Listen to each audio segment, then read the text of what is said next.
Does this sound familiar? Someone bumps into you on the street, and your first reaction is to apologize to them.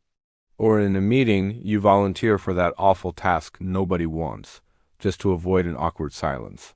Do you feel that if you say no to someone, they'll instantly hate you or think you're a selfish, bad person? If any of this hits home, please stop and listen. This isn't because you're naturally nice or kind. It's a defense mechanism known as the Fawn response, or what we commonly call people-pleasing. You're not socializing. You're surviving. Today, we're going to break down the psychology behind this behavior and explore why your niceness often isn't rewarded with love, but with cheap neglect. First, we have to clear up a fundamental misunderstanding that traps countless people. Pleasing is not the same as kindness. They might look similar, but at their core, they are complete opposites. Kindness is a choice born from abundance. I help you because I have the ability to, I want to. And if I don't, I won't feel guilty. It's my free will. But people-pleasing is a compulsion born from fear. You help others not because you want to, but because you're too scared not to.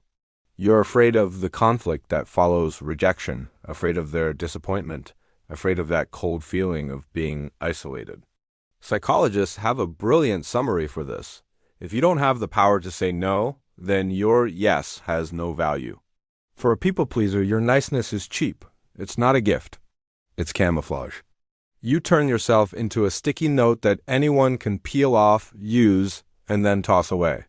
You think you're maintaining relationships, but you're actually accumulating deep-seated resentment. So why do we become this way? Why do we place others' needs above our own survival? This isn't something you learned as an adult. It's usually written into your childhood operating system. In psychology, there's the famous 4F survival response. When humans face a threat, we instinctively have 4 choices. We know the first 3: fight, flight, and freeze. But there's a 4th, often overlooked one: fawn. Imagine a child living in an emotionally unstable, critical, or conditional love household. Faced with powerful and temperamental parents, can the child fight them? No. Can they run away from home? No. So, to survive in that home, to avoid punishment or abandonment, they evolve a 4th strategy: fawning. They learn to be hyper-aware of their parents' emotional cues. You might have been that child. You could tell your father's mood by the sound of him opening the door. You could gauge how long until the storm breaks by the length of your mother's silence. You learned to be obedient before they could get angry, and you learned to trade your compliance for a moment of safety. For this child, love wasn't unconditional sunshine. It was a reward that had to be earned by sacrificing the self. Your developing brain formed a deep-rooted neural pathway. Rejection equals danger. Compliance equals safety.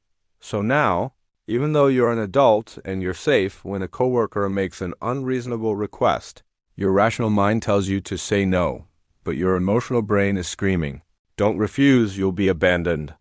You've become an adult on the outside, but inside, you're still that child panicking to survive. This is why saying no can feel physically uncomfortable, making your heart race and your palms sweat. When this fawning pattern continues into adulthood, its most fatal consequence is that you create an invisible contract in your relationships. This is the biggest secret of every people pleaser and the source of their pain. In your subconscious, there's a script that goes, if I'm this good to you, if I always give in, even sacrificing my own interests to satisfy you, then in return, you should love me, protect me, and at the very least, not hurt me.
Step 2.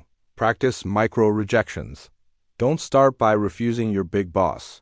You'll have a meltdown. Let's practice on strangers.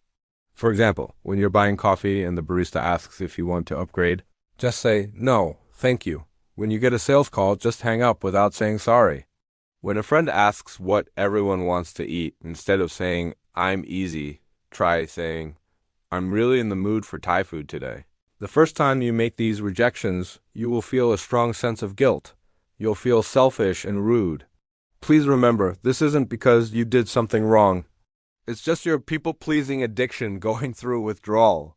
Take a deep breath and tell yourself, their disappointment is their emotional responsibility, not mine. Step 3. Break the catastrophic thinking. You're afraid to say no, because you imagine the consequences will be disastrous. Will they yell at me in public? Will they spread rumors about me? Try to test this theory just once. Try refusing a coworker's request for help. You'll be surprised to find that 90% of the time, they'll just say, "Oh, okay, I'll ask someone else."